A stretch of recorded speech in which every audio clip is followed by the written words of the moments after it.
ভালো মা রান্নাঘরে সকলকে স্বাগত। আজকে আমি বানাবো পাকা পাকা ঢ্যাঁড়স ভাজা। এই ঢ্যাঁড়স ভাজা পাকা ঢ্যাঁড়সই ভালো লাগে এবং খেতেও খুব সুস্বাদু হয়। দেখুন আমি কিভাবে করছি। ঢ্যাঁড়সগুলো আমি ভালো করে আগে ধুয়ে নেব।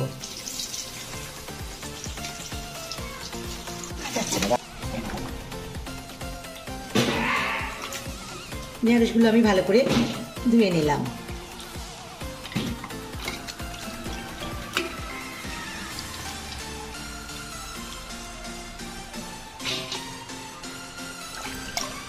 সবগুলো আমি ভালো করে রোগড়ে রোগড়ে ধুয়ে নিলাম। এটা আমি পানি ঝরাতে দেবো। 5 মিনিট পর আমি ফেরত এলাম। দেখুন কতটা পানি ঝরেছে। ঢ্যাঁড়সের এই পানিটা বেরিয়ে যাওয়া ভালো। ঢ্যাঁড়সগুলো আমি এবার কেটে নেব।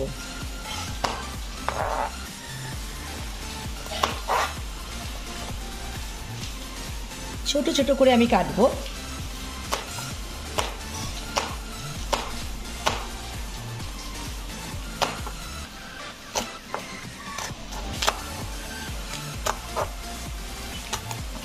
ভালোই পাকা ঢ্যাঁড়সগুলো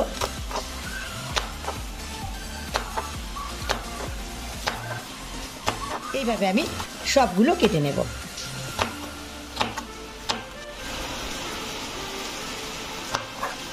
ঢ্যাঁড়সগুলো কাটতেই দেরি, ভাজা করতে তবে দেরি হবে না।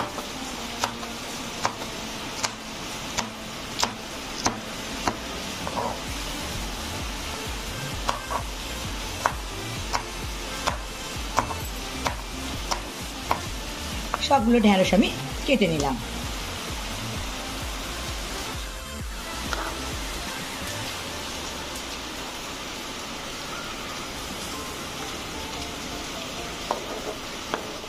সব ঢ্যাঁড়সগুলো আমি কেটে নিলাম। এই যে এইভাবে কেটেছি। ঢ্যাঁড়সগুলো আমি একটা গামলার মধ্যে ঢেলে দিচ্ছি।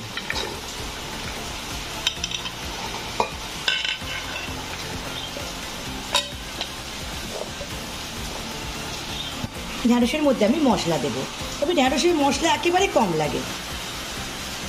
1 চামচ আমি নুন দিলাম। লঙ্কা দেবো একেবারেই সৎ। হলুদ দেবো আমি 1/2 চামচ। আর একটা ভাজা মশলা আমি বাড়িতে তৈরি করেছিলাম। এতে আছে শুকনো লঙ্কা, গোটা জিরে, গোটা ধনে আর কালো জিরে গরম করে আমি ভেজে নিয়েছিলাম। এই ভাজা মশলাটা আমি 1/2 চামচ দিয়ে দেবো। আর দেবো আমি 2 চামচ কর্নফ্লাওয়ার। এবার ভালো করে মাখিয়ে নেব।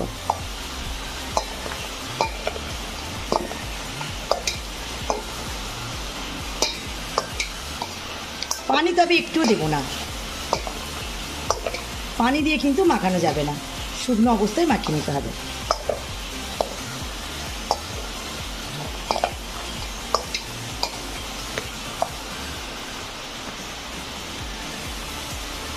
কর্নফ্লাওয়ারটা দেওয়ার আমার 2টো কারণ।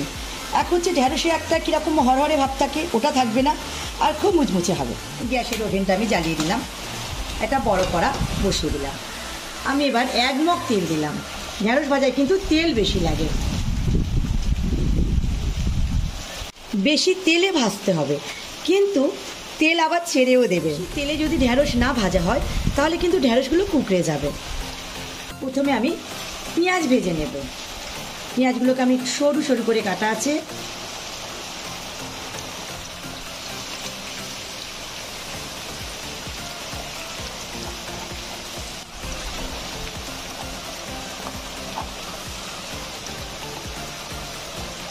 পেঁয়াজটা আমার ভাজা হয়ে গেল। এবার আমি তুলে নেব।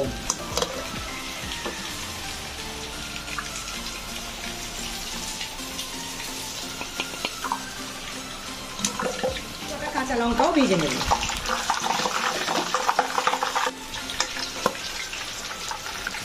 লঙ্কাগুলো আমার ভাজা হয়ে গেল।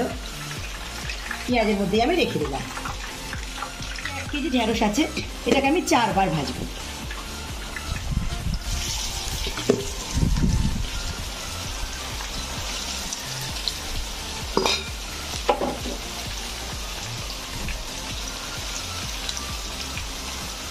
অল্প অল্প করে ভাজতে হবে। আমার হয়ে গেল, 5 মিনিট লাগলো। এবার আমি তুলে নেব, বেশি ভাজা যাবে না।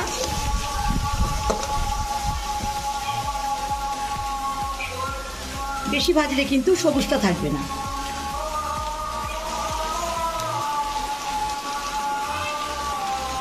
আবার আমি দিয়ে দেব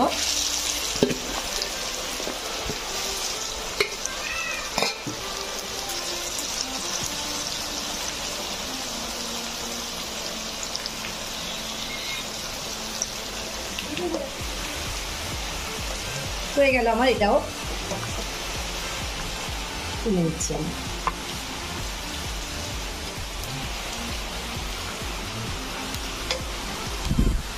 ঠিক এইভাবে আমি ভেজে নেব সবগুলো।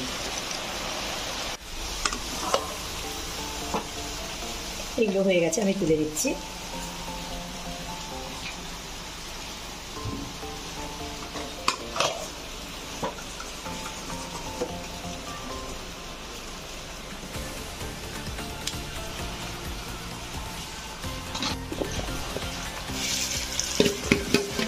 এবার আমি সবটা দিয়ে দিলাম।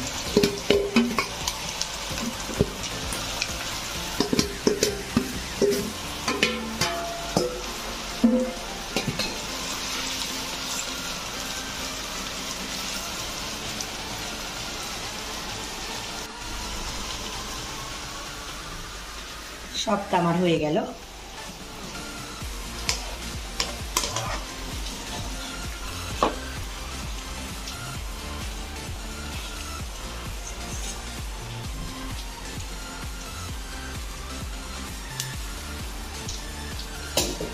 এটাই কিন্তু তেল রয়ে গেছে।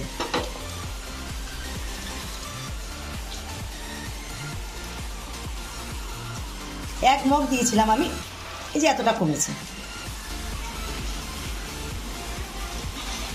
ঢ্যাঁড়সগুলো আমার ভাজা হয়ে গেছে, দেখুন কত সুন্দর হয়েছে, খেতেও খুব দারুণ হয়।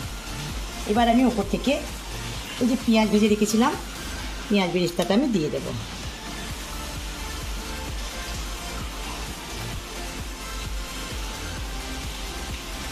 এভাবে আমি সবটা দিয়ে দেব।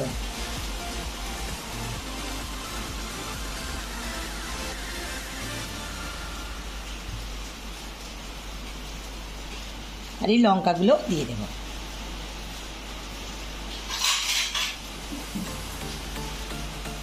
পাকা ঢ্যাঁড়সগুলোকে আমি ভাজা করলাম, কিন্তু মনেই হচ্ছে না, মনে হচ্ছে কচি ঢ্যাঁড়স আমি ভাজা করেছি। খেতেও খুব দারুণ হয়। আজকের এই ঢ্যাঁড়স ভাজা ভিডিওটা যদি ভালো লেগে থাকে, সবাই লাইক, কমেন্ট ও শেয়ার অবশ্যই করে দেবেন এবং আমার চ্যানেলটি সাবস্ক্রাইব করে দেবেন। সম্পূর্ণ ভিডিওটা দেখার জন্য অসংখ্য ধন্যবাদ।